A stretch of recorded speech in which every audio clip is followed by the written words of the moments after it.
Wes Goldberg, cold open question of the day. NBA season's close. What NBA arena that you haven't been to do you most want to go to? This one's easy. So before I reveal the answer, though, I've been to almost every NBA arena because I used to be the beat reporter for the Warriors. So traveling with the team, I had the pleasure of going to most of these arenas. Blanked out about that and should have remembered that before I asked you this question. No, it's okay. So, but there are a handful that I didn't ever get a chance to go to for different reasons. Mostly because my newspaper was going out of business. They're still in business, but we're running out of money, so they couldn't afford to send me on every road trip. But of the arenas I haven't been to, and it's easier to tell you what I haven't been to than the ones I have been to. I have not been to Milwaukee, Toronto, Detroit, Charlotte, or Indiana. So of that group, I want to go. I think I want to go to the Milwaukee the most. I actually almost planned a trip last year to just go to Milwaukee just to see a Bucks game because from what I understand, it's an awesome arena. Number one, it's one of the newer ones in the NBA, but also the area around it is supposed to be awesome. I'm a big fan of light beer, which is kind of what Milwaukee does. So my guy, you're my guy. This is why we close the show together. We don't just give me a beer that tastes like beer. I don't want it to taste like hops. I don't want it to taste like a tree. I don't want to feel sleepy or full afterwards. The closer a beer tastes to water, the better it is for me. I'm a big like Mick Ultra, Miller Lite, like that's my wheelhouse. And that's what Milwaukee specializes in. So that's where I would go. As I would go to the Bucks. Yeah. What about you? I got two answers to this. I'll give you one for each conference. I've been to a bunch, but I've been to less. This one is going to be a little random because I have a friend that's a Pistons season ticket holder, bless his heart. I'm not even Catholic. I don't know why I just crossed myself. He is adamant that is an incredible arena. I just want to go. Pistons? So they apparently have a Little Caesars in the arena. Apparently the pizza's amazing there. I have heard from multiple beat reporters who travel still, even from this last year, that Little Caesars in the Pistons arena might be the best one in the world. Not a high bar, I'm just going to say. I don't know. I'm not here defending it. I'm just telling you what I heard. Okay. Other one is I would really like to go to Portland. I like Portland's the city beautiful. of Portland. Yeah. Memphis is my third one just because I want to go where the crowds are honestly awesome. And it's like the Memphis crowd when they're just yelling whoop that, like it just seems like incredible. Memphis is, to me, one of the more underrated NBA cities. And I know that a lot of people think that that's crazy. And if I've brought this up to NBA players and they think I'm crazy because they hate most NBA players don't like going to Memphis. Yeah. And beat reporters hate going to Memphis because unlike NBA players, beat reporters have to fly commercial. And that is a nightmare of an airport for most people to get to because it's just sort of in the middle of nothing. Memphis, just in general, not the airport. So it's hard to get to there. But yeah, I mean, I think it's really cool because there's a lot of hotels there. You have obviously Beale Street down there. It's not a huge city, so I've walked basically across it from my hotel to the arena. The arena's right there, and as soon as you exit the arena, you're on Beale Street. So you've all those like bars and restaurants right there too. I think the vibes are awesome. Memphis is similar to New Orleans, and it's just like in Nashville where it's always music everywhere, people drinking everywhere. Yeah, Memphis has a reputation for being a little dangerous and whatever, but I don't care. I got good barbecue. I've got good vibes. I love Memphis. I loved going to Memphis. The last thing I'll ask you, Wes, is when you were at Rocket Mortgage Fieldhouse in my city, Cleveland, Ohio, what did you think of the flaming Jumbotron? Do you remember? What? No, what's a flaming Jumbotron? They light it on fire? Okay. They literally have like flamethrowers on each corner of the Jumbotron. It's just like it's in the hangs above. Oh, that's right. Like shoots. Yeah.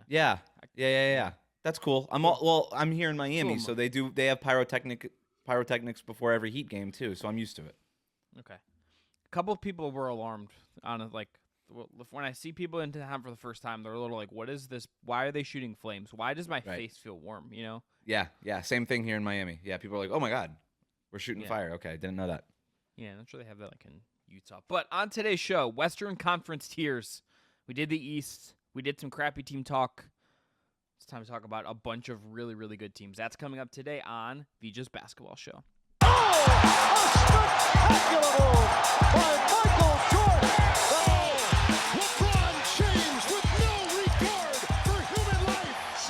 What is up, everyone? Chris Manning here, Wes Goldberg here. We are here on the Just Basketball Show, your twice weekly show covering all things hoops, part of the Just Sports family of podcasts.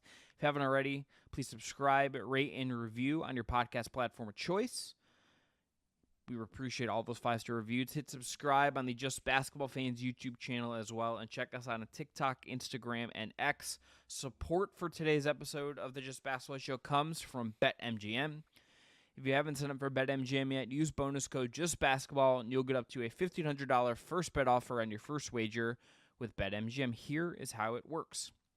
Step 1, download the BetMGM Sportsbook app on iOS or Android and sign up using code JustBasketball. Step 2, deposit at least $10 and place your first wager on any game. Step 3, you receive up to $1,500 back in bonus bets if the bet loses. Just make sure to use bonus code JustBasketball when you sign up. Gambling problem? Call 1-800-GAMBLER. Must be 21 or older to wager. Terms and conditions apply. Wes, let's go to Western Conference tiers, the better conference, I think by a wide margin, at least in terms of the quality of teams at the very top. I think there are only 2 teams when I look at this, and I'm like, is this team good? A lot of other definitely teams, deeper. I can talk myself into something good about all of these teams except for 2, really. And it's really only one that I'm sure is going to be horrendous, kind of on purpose. There's one team that's kind of bad that we talked about the Jazz at. I think are just kind of stuck between interesting and being flat out just really, really bad. But we'll see where that goes. Title contenders, Wes. I have 4. How many do you have in your title contenders tier? I have 4. Okay. I have the Thunder, the Nuggets, the Wolves, and the Mavs. I have the same. Okay. I'm going to ask you this first. I thought about the Suns because I think the new coach with Bud will be an improvement for them.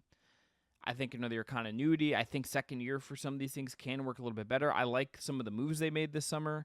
I just need to see it before I believe it and all of that. But I was close to maybe making them the 5th, but I feel good about this title contenders here. I also think the Thunder might have a chance to pull away from the rest of the pack on top of that.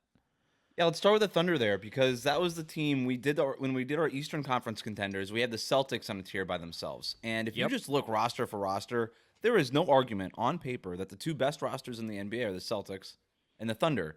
The problem with the Thunder is I haven't seen it the way I've seen it from the Celtics. The Celtics are the reigning champs. The Thunder are not. The Thunder are a lot younger, right? There is a big chance that this time next year, the Thunder are in a tier by themselves in the West. They just haven't earned it yet, and that's fine. So I've got the Thunder, the Mavericks, the Timberwolves, and the Nuggets because I think those are the 4 teams that I could realistically see representing the Western Conference in the NBA Finals, where, to your point, like Phoenix, it just feels like so much has to go right for them to end up in the NBA Finals, and it doesn't feel like as many things need to go right that haven't gone right previously have to go right for these other teams. I also thought about maybe moving Memphis up into this tier because last year didn't really count, and they have basically been a regular season wins juggernaut for the last, the entire Ja Morant tenure.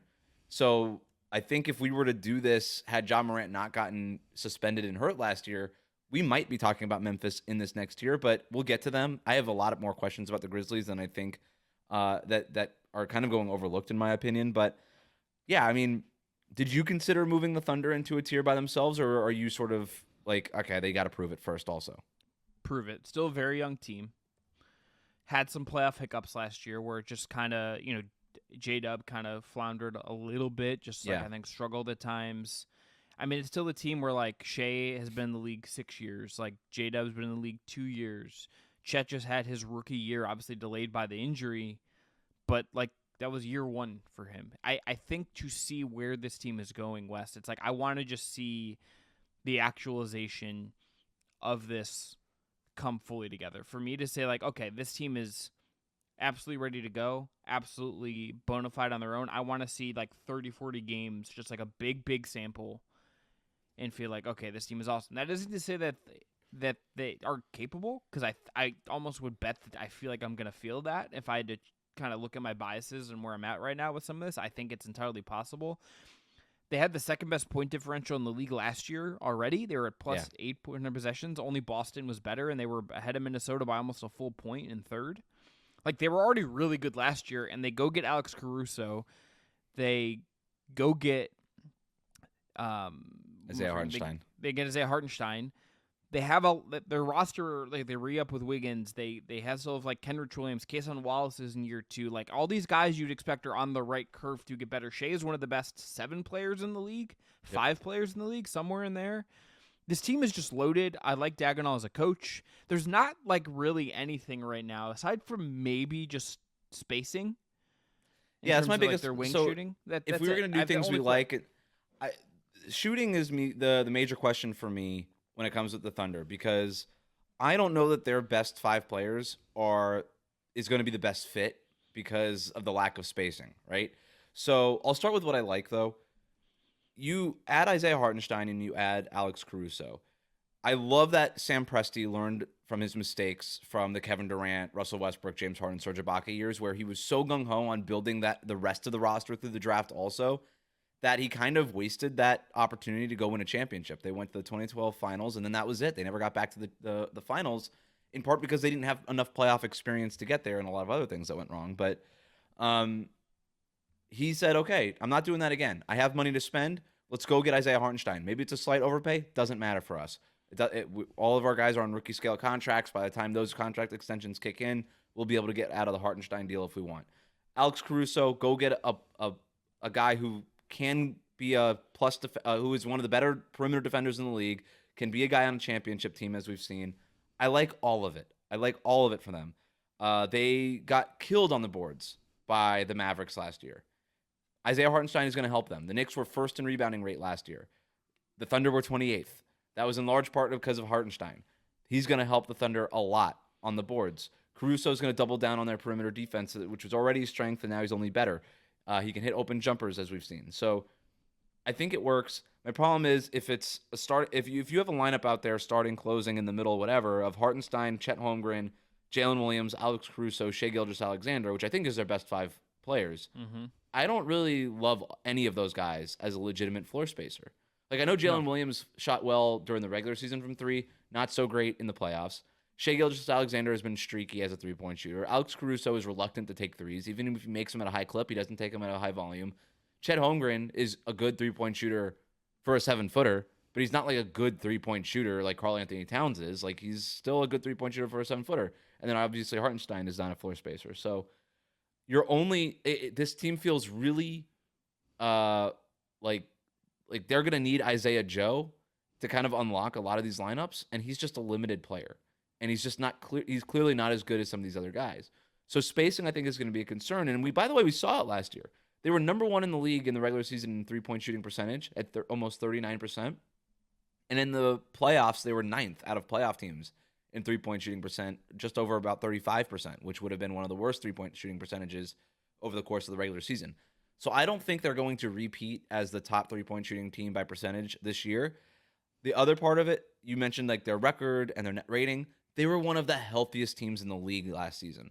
And they should still be healthy because they're young and they're physical and they're athletic. But the chances of like not getting a freak injury 2 years in a row are just slimmer. So does this team kind of hit a roadblock in the form of an injury at some point? All of that said, I still think they're my pick to come out of the West. I haven't made my official predictions yet, but like I'm leaning that way because they're just so complete. They're so versatile. They can throw so many looks at you. With Hartenstein and Chet Holmgren, now you can match up with the Nuggets. You can match up with the Timberwolves. You can match up with maybe the Boston Celtics and the 76ers if you meet if you meet one of those teams, or the Bucks if you meet one of those teams in the finals. I love this team. I think Mark Dagnall, you already said it, is an awesome coach. There's just so much to like here. And when you look at the rest of the West, they have the fewest amount of questions about their roster. If the only question you have about Oklahoma City is, well, they're pretty young, which is a fair question. It's totally a fair question. But if the only thing is like they're just really young, and maybe the 3-point shooting is a little shaky, I feel like those are less dramatic questions than everybody else that we're about to talk about. The one thing that I have with them that concerns me probably the most is if the shooting, we saw in the playoffs, I think the shooting is such a press release off. It's like Dallas in part made the finals in part because they got like hot with PJ Washington and their shooters, and it's like they had a lot of easy things that resulted. Some of that is because of Luka. Some of that is because of Kyrie. It's not just like based on your role guys. That's not how the NBA works. But can they do like, is A, their shooting going to be better than we think, and or B, can they do enough to like solve for it? And I think Hartenstein is like a bet on almost trying to solve for it. They didn't go and try to overpay with all their trade chips for like a big wing shooter who is like not doesn't fit their identity of player. They said, let's get the center who can help us rebound, who can provide rim protection, who can play with Chet. I think you're going to have to play them together at times, and they're going to how that works is a big crux of the season for them. And that guy can help us with interior passing and with screening and with all this little dirty, non-sexy stuff that doesn't show up in the stats that's going to make our offense just function more. That feels like the bet they made to me. Yeah, look, this is a team that is going to pressure the rim, right? Shea puts so much pressure on the basket. Jalen Williams is physical enough where he does have that ability. You already mentioned Hartenstein's passing, which is really underrated. This team is physical, right? Like, they're going to beat the crap out of their opponents, aren't they? So, they have an identity, and it's a strong identity. And Mark Daigneault's also one of those coaches who can manufacture space. I think we tend to think about spacing in just the shooting, but this team's ability to move the ball and function offensively and kind of be on the same page and make those like tight passes in those smaller windows and all these things and make those good, quick decisions. I think Shea probably to hit that next level needs to get a little bit better as a passer, a little bit more instinctual, a little bit more quick twitch as a passer. But if he does that, then, a lot of those spacing concerns go away. I'll say this. If the Thunder end up making the NBA Finals, I'm with you. I have Shea as like a top 5 guy in the NBA right now. Mm-hmm. I think Jalen Williams and Chet Holmgren, one of them are going to have to basically take that next step this season for this team to get to the Finals. I think one of those guys is going to have to be basically an all-NBA guy. Of those two, who do you think has the better chance this season? It's probably J-Dub, just because he's more accelerated. I think his role is just bigger in what they do, right? Like, Chet was something of a really good high-end specialist last year, I think, to a certain degree. Like, we haven't seen the ball skills part of Chet Holmgren's game in the NBA yet. We just haven't. And that's sort of because of where he ended up and the injury and all that. But if that comes out, that's like a total possibility, but maybe not this year. I feel like J-Dub would be the more reasonable option. Yep. So one of those guys is going to be All-NBA. I'm with you. Who in this next tier, Wes, are you most concerned about? I think for me it's Denver because this Jamal Murray contract thing is hanging out there. What his health is going to be. No KCP now. Bringing in Russ. Like, that to me feels like you just have them in there because of Jokic. But I think there's a lot of questions about Denver this year. I have a lot of questions about the Denver Nuggets. Jokic is the only reason they're in this tier, right? They over the last 2 years, they have lost Kentavious Caldwell-Pope, Jeff Green, and Bruce Brown. And they have replaced those guys with Russell Westbrook and Dario Saric. Like, the talent going out has been dramatic. The draft has not landed them the difference maker that they want. Christian Brown kind of needs to be that guy. He looked like he could be that guy as a rookie. A little bit of a slip in year 2. Can he come back and have a big year 3? They kind of need him to. He's projected to be in the starting lineup, so they definitely need him to. And then like the Jamal Murray question is a big one. He was bad in the playoffs. He was even worse during the Olympics. He hasn't been a good basketball player in about 4 or 5 months now. No wonder they don't want to give him this extension, right? And they probably will, or they might end up giving him the extension before the regular season starts. But I don't think that's a guarantee. So there's kind of a big gap between Jokic and the rest of this roster now, and this and not a gap that it feels like they could afford to have, right? It took everything from Jokic to force that Game 7 against Minnesota last year, Game 6 against Minnesota last year. So, I'm worried. I'm really worried about Denver, but I couldn't knock them down a tier just because they still have Nikola Jokic. They still have Michael Malone. There's still a lot of guys.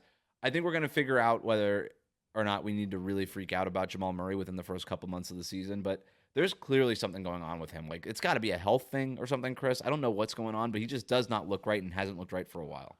Yeah, and it's like you pair that and how important he is to everything they do, because everything like stems from Jokic. But if there's like a 1B to Jokic's 1, It's the chemistry with Murray. Everything extends from that, and teams have over time, I think, gotten better at defending the pick and roll. I think they still solve for everything because that's a genius combination, and offense does beat defense in the NBA like most of the time. But they still need Murray to be the pull-up three-point guy. They need him to be the guy that can get hot and score 50 in a playoff game. I don't feel like he's capable of that based on what we've seen the last 4 or 5 months, and that's scary. The transcendent skill of Nikola Jokic, the thing that makes him so special is his ability to get his other teammates involved. Jokic can be a dominant offensive force the way that Joel Embiid is. But what makes him special is that he's not. He only is when he has to be, but it just feels like over those last couple of years, or the last year really, I think the fear is it would be the case this coming season, is that that Jokic is going to have to be a dominant offensive force by himself more often. But the thing that makes Denver special is that two-man game between Jokic and Murray, and everybody just kind of blossoms off of that. Everybody just sort of, everybody's just singing harmonies off of that main chord. And that's Michael Porter Jr. just spotting up from three. That's Aaron Gordon cutting baseline with and dunking those lobs and all that kind of stuff. When you ask those two guys to do more, to do the stuff that Jamal Murray was doing, to be more of a dynamic offensive player, that's where things go south for Denver. And Jamal Murray is so incredibly important to this roster. He's almost as important as Jokic. And so if he's not going, if he ain't right, then the whole thing doesn't work anymore. The whole thing sputters, and they go from finals contender to really good team. And really good team is really good to be, but I'm telling you, if this was the Lakers, if this were the Warriors, if this was the Knicks, every day on First Take, killed every single day for wasting this guy's prime, because that's what they're doing right now. They need one of these young guys to really break out. They need one of these guys to pop, and they need Jamal Murray to just get better. And just to hammer that, it's like they've been the late first round pick bets they've made have been so essential, like transparently important to their plan. The whole thing has been, we're going to get multiple shots at guys we like. They're a little bit older, more developed, ready to go. And Christian Brown's like the only guy that's like really kind of popped. It's like Hunter Tyson didn't give you anything. Maybe we'll see more of Peyton Watson this year, but he has to get trusted. Strausser needs to be better. Yeah, they've got some chances here, but it doesn't nothing right. is sure. They're late round picks. They're late round first round picks for a reason, because those guys are kind of by definition not sure bets, but like you're hoping to hit like 25% of them. They've hit like less than that rate. Last thing on the Nuggets, how do you feel about the Russ fit? How do you feel about what Russ can give them? All right, like if you were to go glass half full, you say, all right, physical, high energy guy, kind of player they haven't had since Bruce Brown left. On the negative side, it's Russell Westbrook, and he is just sort of a thing unto himself. He's not necessarily the guy who you think of when you think of like the Denver Nuggets. You think about the ball moving and pinging around. That's not what I think of with Russell Westbrook. I don't know. I'm intrigued to see if it works. I'm also intrigued to see how many minutes he actually gets alongside Nikola Jokic. I don't think it should be a lot. I gotta go the other way, honestly, because I kind of think Russ as like a diver off of Jokic stuff is potentially like it's like the way to maximize Russ. And I think you saw a version of him with the Clippers that like bought into a different version. And if that guy shows up here and he like defends and he can cut and like it's like 15, 20 minutes, like I think that can work. But I almost think it needs to come with Jokic to maximize some of the Russ stuff that he was more willing to do with the Clippers. You're never going to get it at full volume because it's just never, his identity is not going to let him shed the former self fully, which is, to be clear, like I think that's a positive part about Russ's like mentality, because you kind of have to like own yourself to a certain degree, and he does it more than anyone I think we've ever seen. But I think like to maximize him, he has to work with Jokic in a certain way. I'm more concerned that I don't know how you play him and Murray together. Yeah, you can't really play him and Murray together. Yeah, that's the difference between him and Bruce Brown. I mean, maybe there's a world where you play Murray, Westbrook, Porter, Gordon, and Jokic. I don't know. It's just there's a glass half full version of this working. I just remain skeptical about a Russell. Westbrook is like the Pepsi challenge, right? It's like, okay, like this is pretty great the first time, and maybe I will choose this over Coke. But the longer you drink Pepsi, the more you realize you like Coca-Cola better. Like Russell Westbrook is great at first for a couple of months. And then there's a reason why he has not been able to stick with a team for a long time, for a while, basically since leaving OKC. So we'll see how it works. Minnesota and Dallas are the other teams we have in this tier. Mm-hmm. I mean, the Mavericks were in the finals last year. I really like their offseason. I like the addition of Klay Thompson. We'll see if he starts, comes off the bench, whatever. I think we'll see both versions of it. I think Jason Kidd will settle on whichever one makes the most sense. I think Jason Kidd has established himself as one of those coaches who can get away with that, where he doesn't have to really succumb to the pressures of big names and stars and all these things. So if he determines that Klay coming off the bench in sort of a Ray Allen in Miami role is better, which I think is what's going to ultimately end up happening, I think he can get away with it. And they deserve to be in this tier. I think they got better, right? I think Derek Jones Jr. and Najee Marshall is a little bit of a question mark, but I think Najee Marshall can be a wing defender that they could rely on. PJ Washington for a full year.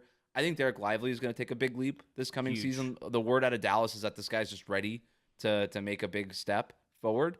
And then if you add that Klay Thompson dynamic of just a better Tim Hardaway Jr., a guy who could be more of an off-ball threat, off-ball mover, the Mavericks could not make an above-the-break three to save their life in the finals last year. They shot under 30% above the break last year.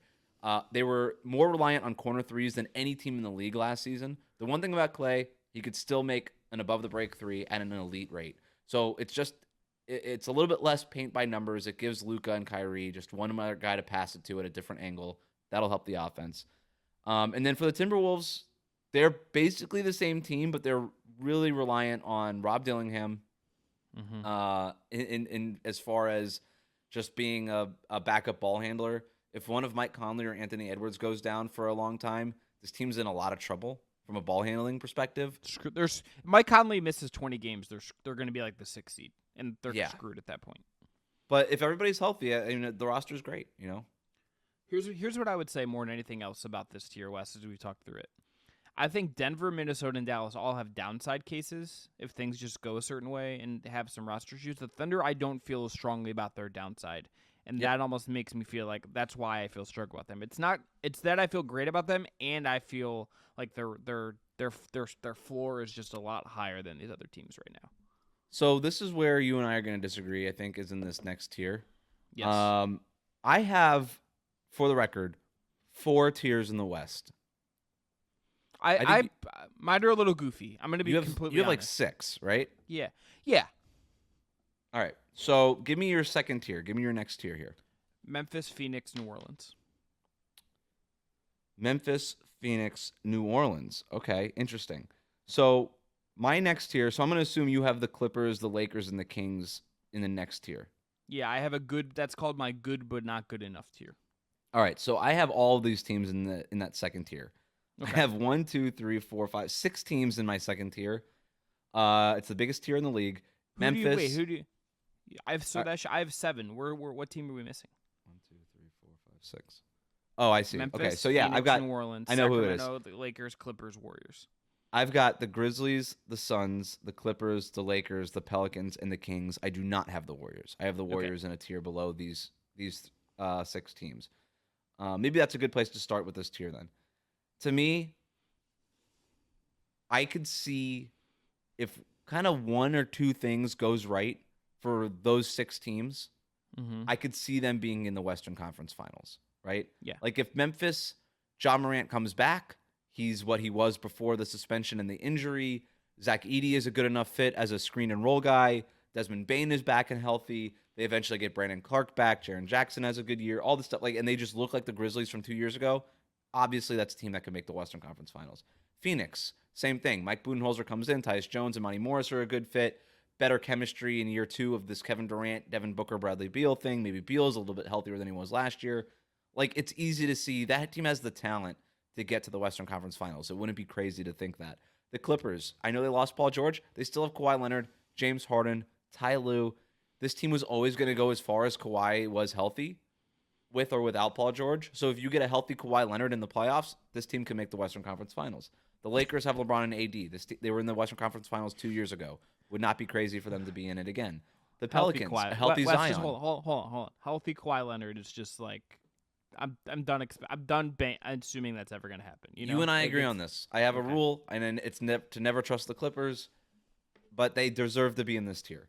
The Lakers, we already talked. The Pelicans, it's a deep roster. It's a good roster. It's well coached. If Zion can just stay healthy in the postseason, he could be one of the most dominant players in the league.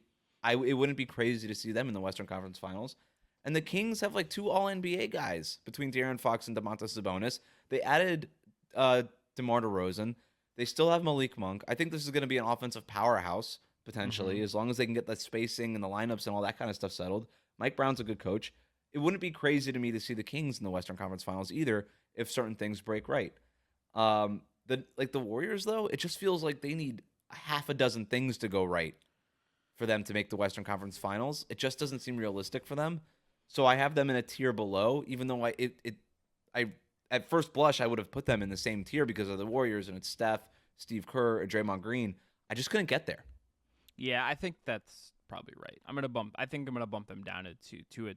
I wanted to put them and the Lakers in their own tier just as like they have 2 of the best like 10 players ever, including the guy I think is the best player ever on LeBron, and there's just like so much upside for that to go right.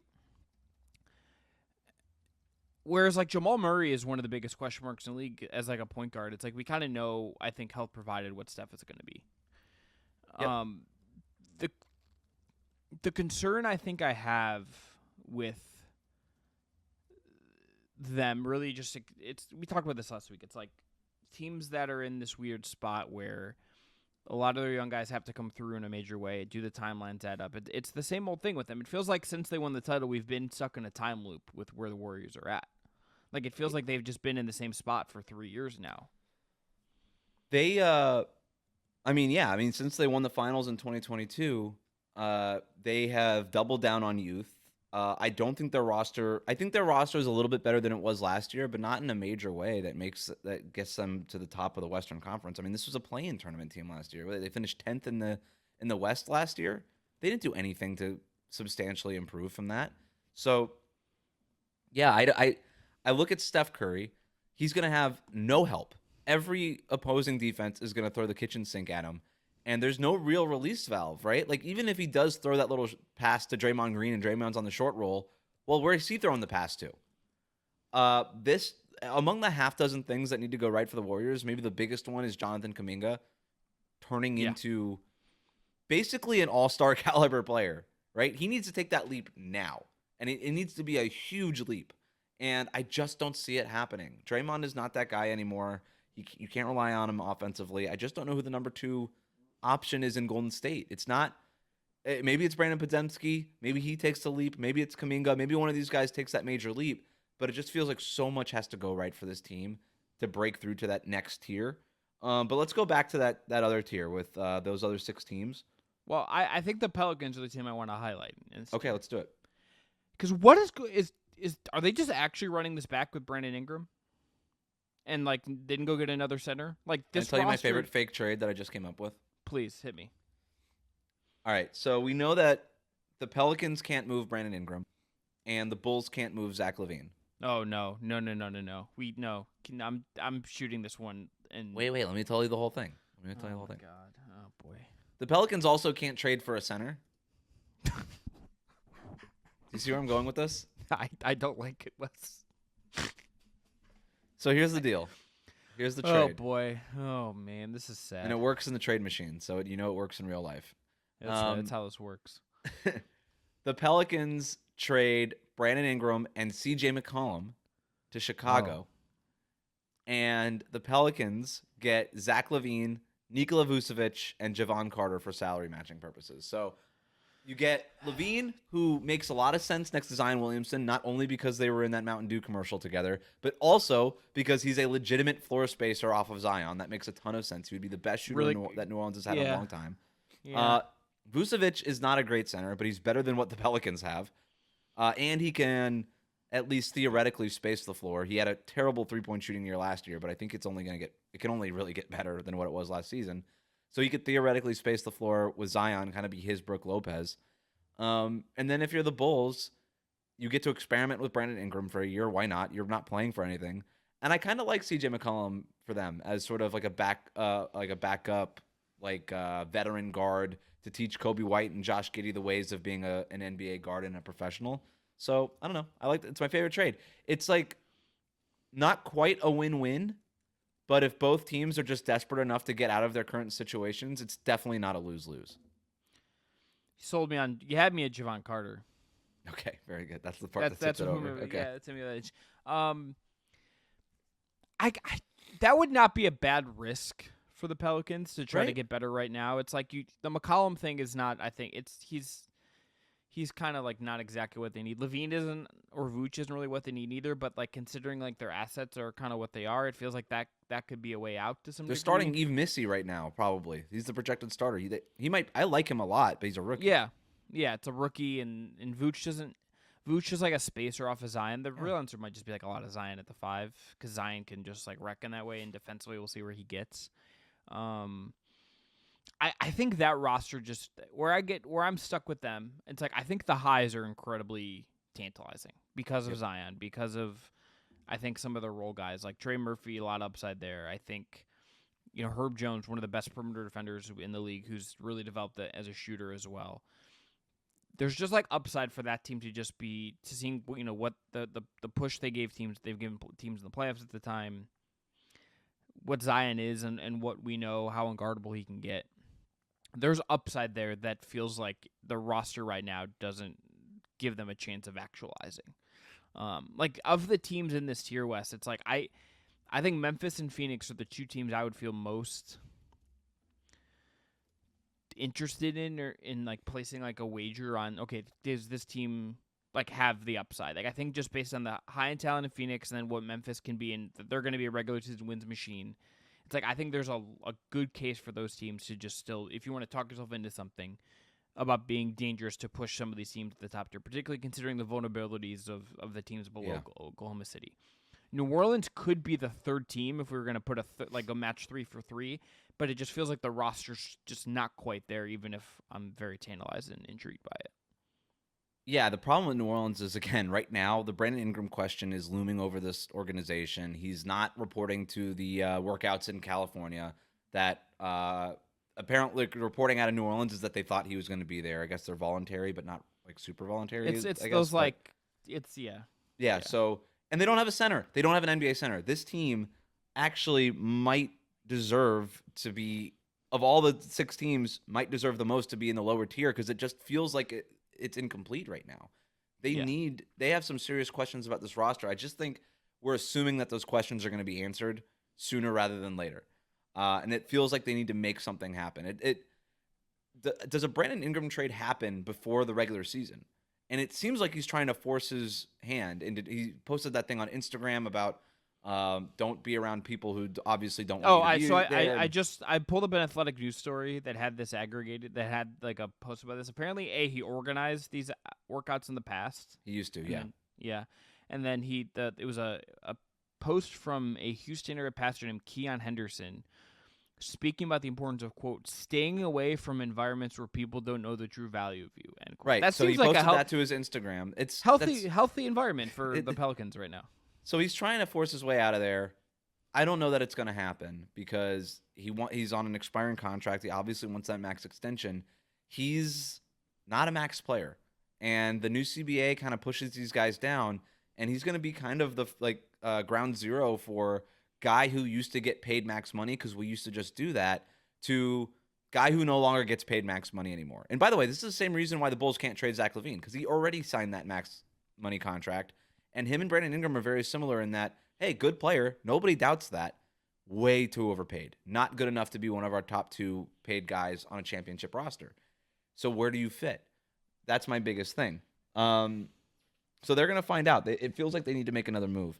Of this whole group, though, which team can you see, if things break right, you can kind of most see them being in the NBA Finals? Like, is there a team that between Memphis, Phoenix, the Clippers, the Lakers, and the Kings, is there a team that you most see being able to make the finals if things go right for them?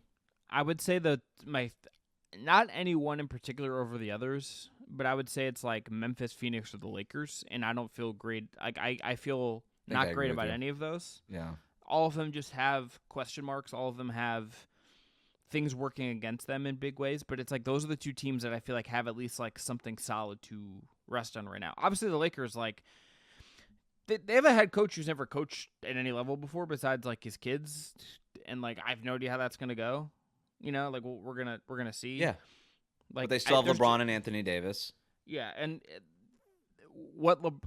that is still dangerous. Like the role guy, if there's a D'Angelo Russell trade out there at some point, I think for them to try to get something else in there that maybe just cores them a little bit together. But yeah, I don't feel like I don't think any of these teams. Maybe Memphis is the right answer. For Memphis, to me, what has to happen is, first of all, they got to get healthy. There's probably another trade to make. I think that's the case for Memphis and the Lakers. Like, there's another trade to make. I think that Memphis should be on the phone with Brooklyn trying to get Dorian Finney-Smith. Like, it makes so much sense for them.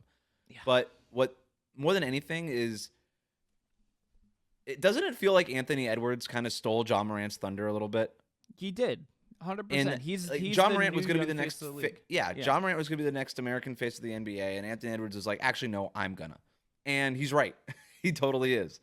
But that leap that we all thought Ja Morant was going to make is still there for him to make, right? Mm-hmm. Like, he could, just because Anthony Edwards took this leap doesn't mean he can't. So if Ja Morant takes that leap and turns into a top 5, 6, 7 guy, then yeah, the Grizzlies can absolutely be playing in the finals. Like that is absolutely in their wheelhouse. It would also require Desmond Bane coming back because he was hurt last year. And like, does he look great? And does he have another mini leap to go? Jaren Jackson, is he as good as he's been in the past? Another defensive player of the year caliber year. Zach Where do they get out of it? I mean, right away. They have center questions, I think, is probably the big thing. It's just does Brandon Clark come back healthy? And what does he look like? When does he come back? There. And what does Edey give you as a rookie? I mean, Edey... It's a little bit different than Yves Missy, because at least Edey, we know for sure, is 7'4". He's huge, which is also very different for them. Like, they haven't really had like this big presence in the middle in any way. Not since like Steven Adams, and he wasn't obviously as big as Edey, but like Steven Adams is strong, and so all you need is a guy to set a brickyard screen for Ja Morant just to give him an inch so that he can get downhill, and that's all of Edey's job. And I actually feel pretty good about him being able to do that. Yeah. Forgot that Steven Adams on the Rockets. Yep. Speaking of the Rockets, should we go to our next tier? Yeah, next tier. I would say these are the upside teams, Wes, and it's Houston, Golden State, San Antonio. I have the same. That's my same tier 3. Yep. And they're all upsides for very different reasons. Like, this is an interesting kind of conglomeration of teams because Houston is tons of talent. Really good coach, but a lot of talent to feed and a lot of talent to nurture. And can you walk that line in an appropriate way when you have some veterans on the roster as well? With the Spurs, it's Wembanyama and Chris Paul. And, like, does the Wembanyama rocket ship elevate in a big way this year? The Warriors, it's Steph Curry and the magic of him in that organization. Like, all these teams, I mean, to the point, we talked about this in the East as well. Here's the teams we've already listed, just to, if we're going to just say, like, playoff order. Thunder, Nuggets, Wolves, Mavs, Grizzlies, Phoenix, New Orleans, Lakers, Kings, Clippers. Like, you're already at 10. Yep. Like, this is going to be, I think 2 of these 3 teams will feel disappointed. I don't think the Spurs should feel particularly upset if, like, they end up as, like, the 12th seed and, like, don't get in. I think that's kind of okay for right now. Chris Paul probably maybe the most annoyed about it, and I would get, like, why fans of that team would be annoyed about it. But I think considering how good the West is, it's like, it's very possible we also feel kind of good about some of these teams, and it's just like, oh, the Rockets were the 11th seed, and they just couldn't quite get there. The Warriors just couldn't quite get there, even if Steph has a great year. Like, it's very possible with these groups, even if there's upside for them to get up to, like, 7, 6, somewhere in there if things totally break right. Yeah, I mean, 3 or 4 of these teams are going to be really disappointed. I think everybody wants Houston. Houston is going to be the hot NBA Twitter pick and the Spurs. Both of those teams are going to be the hot NBA Twitter pick to make the play-in tournament. My thing is, to your point, who are you pushing out? Maybe it's Golden State and New Orleans if New Orleans never answers this problem with center. Maybe it's Sacramento if they can't get these pieces to click or whatever. But I also think with the Warriors, the Rockets, and the Spurs, this other tier, I think all 3 of these teams have a move to make. Right? Yes. The Warriors have not made it a secret that they've been trying to make that other move. Maybe it happens between now and February. The Rockets, they just seem like a consolidation trade waiting to happen. A lot of really great young guys. Did not make the big move that a lot of people were forecasting for them over the offseason, where we know that their owner and Ime Udoka and they all want to, they want to compete. They want to be a playoff team right away. They didn't make that big move to become that playoff team. And then the Spurs too, by the way. Like, if we get to January and it just looks like Victor Wembanyama is one of the best 10 guys, 15 guys in the NBA, they could be motivated to say, okay, we got Chris Paul here. He's not going to be around much longer. We've got Victor Wembanyama. We've got Devin Vassell. We've got some interesting other pieces. We got 1 billion draft picks. Why don't we go make a move for another guy who fits with Wembanyama's timeline? It doesn't necessarily have to be a win-now move, but they could definitely make that kind of trade if they think that the window's open for them to make a playoff push here. So I'm really watching all three of these teams really closely, especially as we get to January and February to see if they're going to be making a move.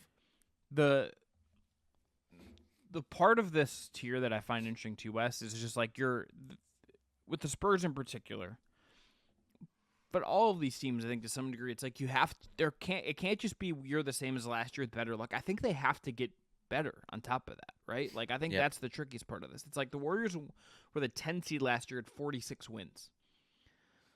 That says a lot. The Rockets were 500 team. They have to be better than that this year. Like it's going to take like for the record. Wins. I think all three of these teams are better than they were last year. Like Chris Paul to the Spurs makes them better. Victor Wembanyama in year 2. If Victor Wembanyama just plays like the way he played the last 2 months of last season for an entire season, then he's already better. And he's only going to get better. A 24-win jump to get to that's the thing. 10, that's to get to the 10 seed number from last year. That's a lot of wins. That's but a lot of wins. If Victor Wembanyama, that's why I think we're a year early on Houston and San Antonio. I do think we're a year early. I think like the hot pick is going to be a year early, as it tends to be. By the way, like this is very common. It doesn't make it wrong. It just makes it a year too early.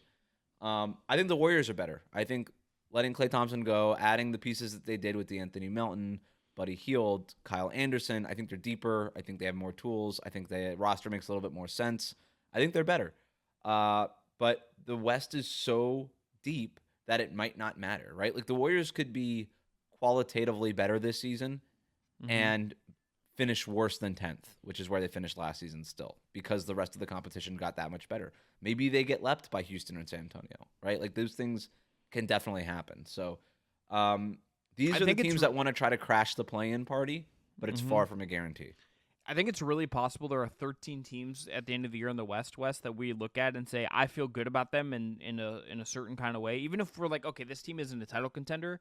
But I think sometimes in the NBA discourse, we kind of like can be a little harsh.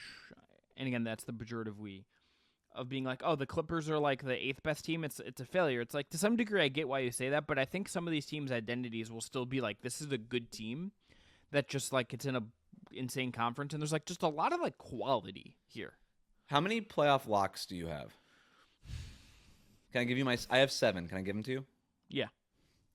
OKC, Dallas, Minnesota, Denver, Memphis, Phoenix, and the Lakers. Those would be mine as well. So the Clippers, they're one weird Kawhi thing away from slipping out of the playoffs altogether. The Pelicans, we talked about. The Kings, like I would guess that those teams make the playoffs. I don't have them as locks. The Kings, Warriors, the Rockets, and the Spurs. The Kings I would have close just because like me too. They would be my 8th because the Fox, Sabonis, DeRozan, like that floor. Even if I don't think that's like more than a first round team, maybe a second round team if things break right, that's not a title contender to me. I think there's just like enough quality there with a good coach that gets you to a certain place. I think the way that the Kings miss is that there's a lot of offensive talent, but there's not enough floor spacing. Yeah. And you're over-reliant on mid-range shots from Sabonis and Fox and DeRozan, and the three-point shot from the rest of the role players isn't quite hitting, right? And you just have a below-average year from 3 as a team, and then defensively you're just in the bottom 10. And so all those things, plus maybe some other teams taking a major leap, could push them out of the playoffs. But I would agree with you that they're probably the closest thing that I would have out of that group, like the Clippers, Warriors, Pelicans. They're close to being a lock for me because the floor is pretty high for them, it feels like. But I got 7 locks. Big Keegan Murray year. It needs to be. It has to be. And then so that leaves Utah and Portland on the bottom. I don't think there's any surprise there. We talked enough about them, I feel like, last week. Yeah. But clearly teams aiming for the lottery here. Yeah, and that's good for both of them, I think. Yep. I think that's kind of where we end up. Wes, let me ask you this, just kind of big picture question about these conferences now that we're wrapping up here. How much better? Well, let me ask just on its own. How much better is the West than the East to you? When now we've talked through it, you thought about we still have a month plus to really dive into some of this and think about who's the real title contender, kind of more bracket this in terms of the elite versus the close to elite. But how do you feel about the West versus the East in the upper echelon? I think the top is even. I think the top 4 or 5 of both conferences is basically even. I think the biggest strength in the West is 7 through 10. 7 through 13, right? The West has 2 bad teams. The East has 5, right? I think that, and even if we talk about, and that's not including Chicago, Atlanta, Toronto, those teams wouldn't even sniff the play-in tournament in the Western Conference. So I think that's where the strength of the West comes from, is teams 6 or 7 through 12 or 13. That's where it really separates itself. And that's why the West, by the way, is so hard, is because there's so few just easy wins on your schedule, right? There's going to be nights where you're going up against Jokic in Denver, Anthony Edwards in Minnesota, the Thunder, the Mavericks with Luka Doncic. Those are always going to be tough games. There's also just going to be games where man, we got to play the Houston Rockets tonight. That's a feisty team. We got to go against Wemby tonight. That's what makes the West so hard. Yeah, it's full of just ridiculous matchups night after night, and it's I think the East has a lot of them as well, but it's you have as a point of comparison, it's there are 7 teams in the East that I'll get them on the schedule, and I'm okay, obviously I have to game plan, but I'm not as stressed as I would be if I was getting I'm not particularly if I'm Cleveland and I play and I have the Bulls and the Raptors and the Hawks in a week, and I don't know if this reflects extra, but if that was your week, you're that's a manageable week for us. That's a good week. Yeah, you have there's going to be stretches in the East where you could just sort of breathe, and just come up above water. There's going to be none of that in the West. You're not going to unless you just have one game, unless you have a baseball series against Portland for a weekend, how the NBA does that now. Yeah, there's no room for error. It's just every single night you got to be dialed in. Yeah, and it's even Utah. It's they're not going to be particularly good, but it's even that team I think has enough talent that is competitive and tough. Larry Markkinen can win you a game, right? They're well coached. You can't take a night off against Utah. No, and it's that's at altitude. That's a hard place to play. On top of that, point. It's just there's just a lot of who is the number 1 seed in the West. It might just be the Thunder because they're the best team. But I think there's just going to be something when we look back at the flow of the season where they just they caught a break here in January, and that opened the door for them in a big way. And I think that's where we're headed. Other question I'll ask: does how hard the West is to you, and just the fact that when we get to the playoffs and there's 8 teams and they're just beating the shit out of each other for 2 months, does that impact how you think about who's going to win the title this year in any major way? No. Do you want me to elaborate? No. It does for me 5%. It's not an overwhelming thing. It's ultimately the best team in the league is going to win, and that's how this works. To me, it was last year. I think the Celtics were the better team over the Mavericks, but yeah, it felt like they were also in better shape come finals, with the exception of maybe Kristaps Porzingis. But I think that was more reflective of how weak the East was in the playoffs last year and how banged up the rest of the conference was than how tough the West was. I think by the time you get through a playoffs series, East or West, most of the time, 99 times out of 100, you're going to be pretty beat up, and you're going to have to you would have gone through something. And I think that'll be the case this year for both conferences. Very excited for the NBA season, Wes. Feel bad for some of these fan bases that are going to have long trudges through some of this, but you can dream a Cooper flag, I guess, at the end. But a lot of teams, I think, with real hope to be chasing something meaningful this year. I really do think that feels like we're in a good spot with the league in terms of how many teams I feel like are at least have a good standing of some, maybe not 100%, you feel great about everything, but you feel good going into this year. Look, Adam Silver said it. He wants parity. They achieved it, right? It is a big question about whether or not the Celtics can repeat. Absolutely they can repeat, right? But I don't see them as this overwhelming favorite the way that the Warriors were, or even the Cavs were such overwhelming favorites with LeBron to come out of the East. Adam Silver wanted parity. Well, he got parity. We could debate whether or not that's good or not. Should remind people pick the Hawks to beat LeBron in 14 and 15. Yep. That was a thing that happened. Just for the record, that was insane. I don't know why we did that. I didn't do that.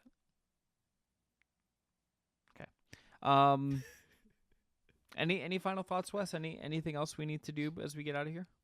No, I think we tiered the league. We know exactly how it's going to play out, and I'm excited to watch the script unfold. Looking forward to the midseason plot reveal. Looking forward to the NBA Cup just throwing a wrench in all of this. Yep, we should do an NBA Cup rankings. Okay, actually, that's actually a great question. NLS, what team like needs to win the NBA Cup the most because they're not actually a none of them. Come on, good. Stop. What do you work for the NBA now?